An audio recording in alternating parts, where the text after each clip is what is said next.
Hi I am Saumya welcome to DK tutorial. आज आम पढ़ा दशम श्रेणीर जीव विज्ञान प्रथम अध्याय हूँ जैव विविधता।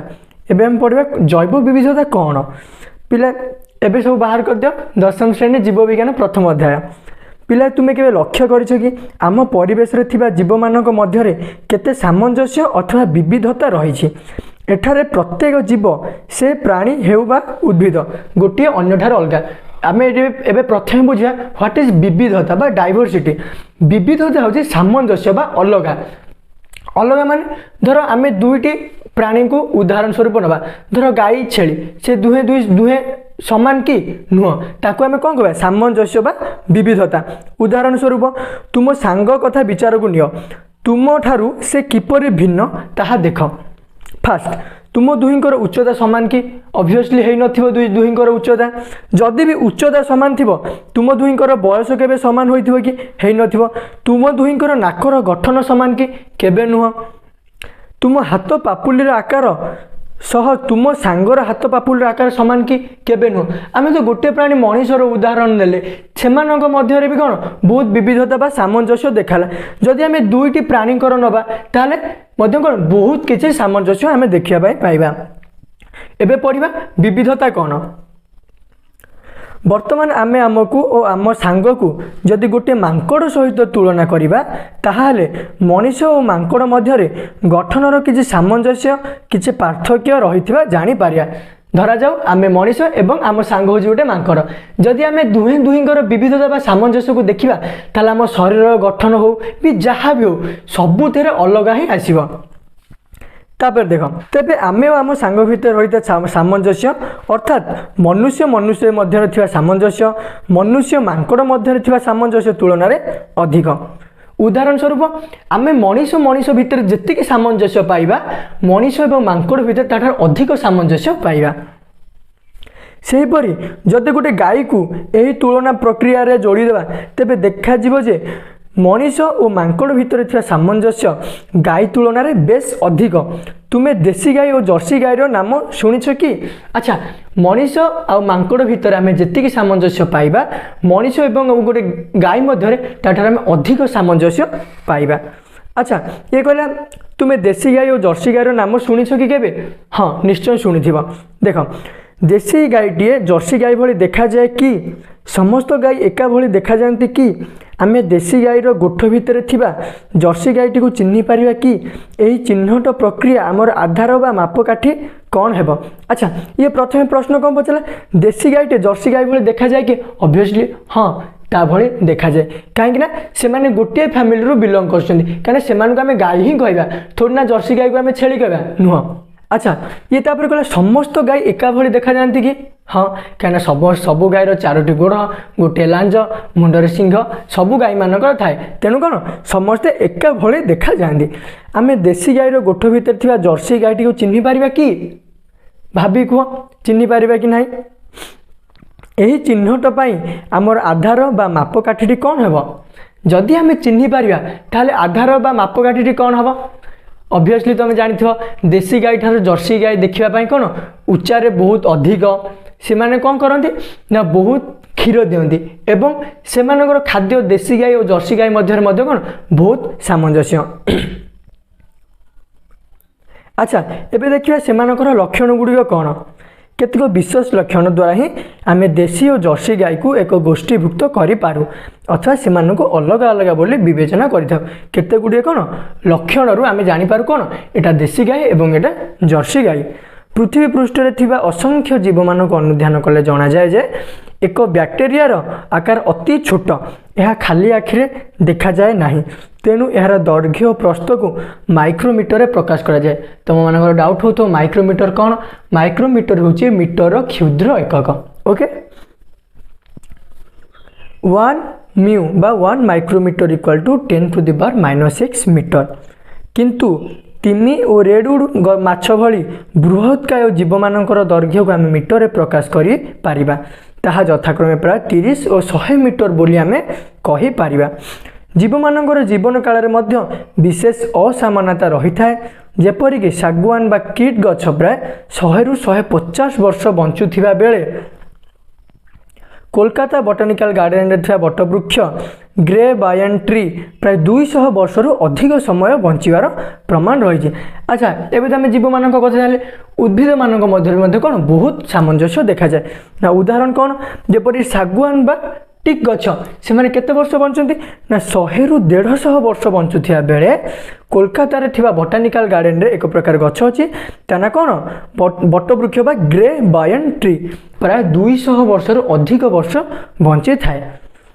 सेहीपरि प्राणी मान क्षेत्र में मशा भली केतेक पतंगर आयुष मात्र अल्प किछि दिन होइथिया बेले केतेक कइंछ प्राय 200 वर्ष बंची। एबे आमे उद्भिद कथा प्राणी कथा जदि आम विचार नवा जदि कौन मशा भली पतंग बहुत कम दिन बंचुथिबा बेले कइंछ कौन 200 वर्ष ରୁ अधिक दिन मध्य बंची थाए।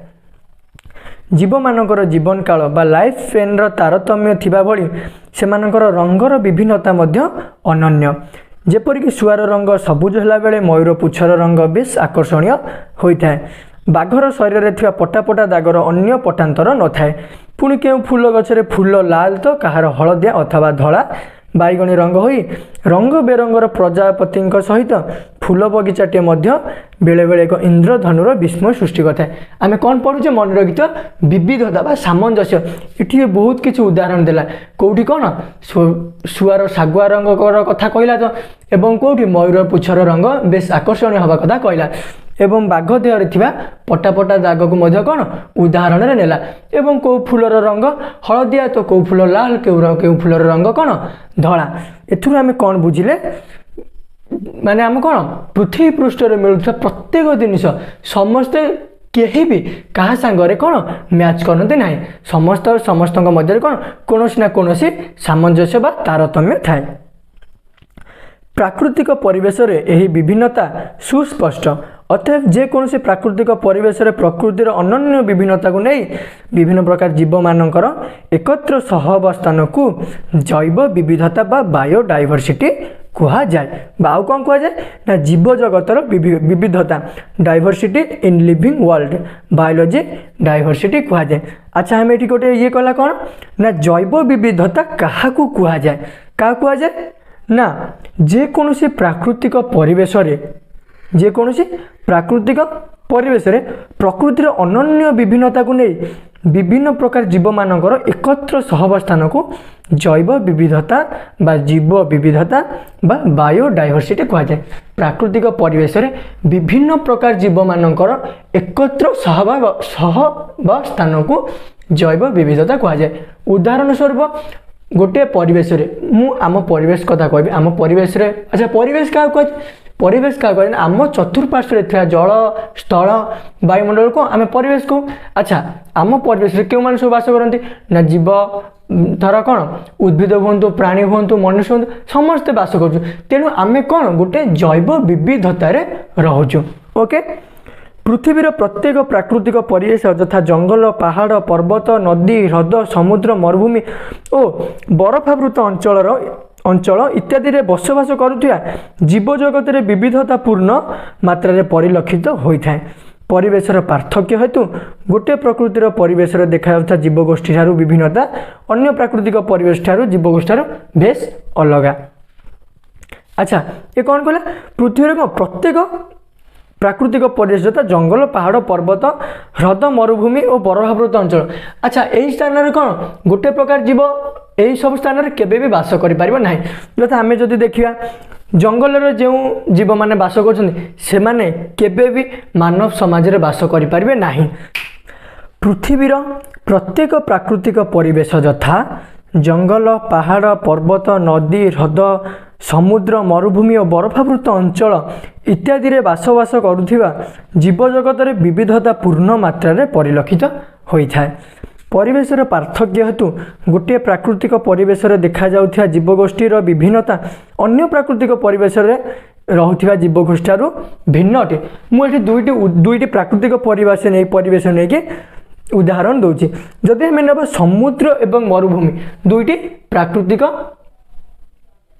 परिवेश अच्छा समुद्र रे रोथुवा गोटे जीव मु धर समुद्र रोहुवा गोटे जीव धर कौन उदाहरण नेली कौन तिमी एवं मरुभूमि रे रोहुवा गोटे जीव ओट आमे जदि से दुहींकर विविधता बा सामंजस्य को देखिबा ताले बहुत फरक आसीबो काहेकि ना समुद्र रे रोहुवा तिमी एवं मरुभूमि रे रोहुवा ओट केबे भी दुहे दुहींक संगे समान हो पारे ना आमे जदि तिमी को आनी गोटे मरुभूमि रे छाड़बा से बंची पारिबो नाही एवं जदि आमे गोटे ओट को नै समुद्र रे छाड़देबा से कौन बंची पारिबो नाही तेनु समस्तंकर विविधता अलग अलग होइथाय पृथ्वी रे समस्त प्राकृतिक परिवेश को एकाठी नहीं विचार कले जीव जगतर विविधता जे केते जे व्यापक ताहा सहजरे अनुमेय जदि हम समस्त प्राकृतिक परिवेश को उदाहरण रे नबा ताले आमे जानि परिबा आम विविधताटे कोन केते सहजरे अनुमेय बा केते अलगा पृथ्वी पृष्ठ आज जो जैव विभिन्नता बा जीव जगतर विविधता देखा जाउची ताहा प्रकृत रे कोटि कोटि वर्षर जैव विवर्तन रो परिणत बा जैव विवर्तन रो इंग्लिश कौन ऑर्गेनिक इवोल्यूशन अच्छा ये कौन पृथ्वी पृष्ठ जो विविधता देखा बा जीव जगत विविधता देखा प्रकृत में कोटि कोटि वर्षर जैव विविधता आमे एबे जो जैव विविधता बा सामंजस्य देखा क्या आजिकाल नुह ता कौ आदिम काल कौ पृथ्वी आरंभ हवा दिन कौन यह विविधता देखा जाउछि एही समय रे पृथ्वी पृष्ठ रे केवल जे अनेक नूतन जातिर जीव देखा जाती ताहा नुहे बरं अनेक जातिर जीव मध्य विलुप्त हो जाती आमे वर्तमान जेतिक जीव मानकु देखुछु केवल पृथ्वी रे सेतिक जीव नाहांती आहुर मध्य बहुत जीव थिले से माने मध्य कोन आस्ते आस्ते विलुप्त हो गलेनी तांको संख्या कोन लोप पाई गलानी आमर क्रमवर्धिष्णु जनसंख्या सहित परिवेशर अवक्षय जीव विलुप्तिर मूल कारण होइथिबा मने हुए माने आमर क्रमवर्धिष्णु जनसंख्या क्रमवर्धिष्णुर अर्थ होची क्रमे क्रमे जनसंख्यार वृद्धि सेटा हूँ एकमात्र कारण बहुत जीव मानकर कौन विलुप्तर कारण होची कौन ना मनुष्य मानकर क्रमवर्धिष्णु बा जनसंख्या वृद्धि पृथ्वी रे प्राय 15 लाख रु अधिक जातिर जीव थिबार अनुमान करा जाउछि किंतु सेमानक मध्यरु अनेक को चिन्हट करा जाय पारे नाही वर्तमान जना पड़ुछि जे कौन पृथ्वी रे 15 लाख रु अधिक जातिर जीव कौन पृथ्वी रे थिबार अनुमान करा जाउछि किंतु सेमानक मध्यरु अनेक को कौन चिन्हट करा जाय पार नाही चिन्हट करा जाय पार नाही माने कौन आमे तांको खोजी पाउ नाहु कि कौन जीवटा केमितिया कौन आमे ताको देखिले मध्य कौन चिन्हि पारु नाहु जीव मानक संबंध अधिक तथ्य जानिबा को हेले सेमानक मध्यरे थिबा सामंजस्य और पार्थक्य को विचार करी श्रेणी विभाग करा जाय वैज्ञानिक भाषा रे एही पद्धति को टैक्सोनॉमी कहा जाए अच्छा जीव माने केते प्रकार कौन तांको जानिबा को हेले तांको कौन करा जाय ना श्रेणी विभाग करा जाय जाको वैज्ञानिक भाषा रे कौन कहा जाय टैक्सोनॉमी कहा जाय बा सिस्टमेटिक्स कहा जाए टैक्सोनॉमी बा सिस्टमेटिक्स यही पद्धति रे आमे कौन प्राणी मानक श्रेणी विभाग करिथाउ श्रेणी विभाग द्वारा विभिन्न जीव को चिन्हिबा सहज हुए जैव विविधता संबंध में अधिक तथ्य मिले अच्छा आमे कौन जदि आम जीव मानक श्रेणी विभाग करदेबा ताहले कौन हम ना जीव मानक चिन्हिबा सहज हुए एवं जीव मानक मध्य अधिक तथ्य मिले जीव मानक मध्य परस्पर संबंध इंटर रिलेशनशिप कथा जानी हुए एवं विभिन्न भौगोलिक अंचल रे जीव मानकर विस्तार विषय ज्ञान बढ़े क्लासिफिकेशन करिया द्वारा आमर कौन ये सब उपकार हुए यह व्यतीत परिवेश विज्ञान बा इकोलॉजी कृषि विज्ञान एग्रीकल्चरल साइंस और जनस्वास्थ्य पब्लिक हेल्थ संबंध में अध्ययन गवेषणा परिचालना और प्रयोग इत्यादि जीव मानकर चिन्हट तथा श्रेणी विभाग बिना संभव होई न थाए अतएव आस यही जीव मानकर चिन्हट तथा श्रेणी विभाग विषय आलोचना करिया एबे कौन जीव मानक विषय जानिबा एवं ताको श्रेणी विभाग करिया सो स्टूडेंट आमे नेक्स्ट क्लास आलोचना करिबा वैज्ञानिक नामकरणर मौलिक प्रसंग तो आज पई क्लास एतिकी तो जमारू भी भूलिए प्रतिदिन संध्या 7टार मो वीडियो अपलोड हम जदि आपण मैंने बर्तमान सुधा आम चैनल को सब्सक्राइब करना बर्तमान सब्सक्राइब कर दिंतु एवं पाखरे थिया बेल आइकन को दबाई दिंतु फल वीडियोर न्यू नोटिफिकेशन आपण पाखे पहुँच आउ हाँ जदि आपण लाइक करना लाइक करूँ शेयर करूँ एवं जदि वीडियो बा पढ़ारे जदि कौन भी डाउट है ताको कमेंट माध्यम आउ हाँ जदि आपणकर कौन भी सांग मैंने जदि आम वीडियो आम चैनल विषय जानी ना शेयर करूँ एवं कहतु क्लास करने थैंक यू।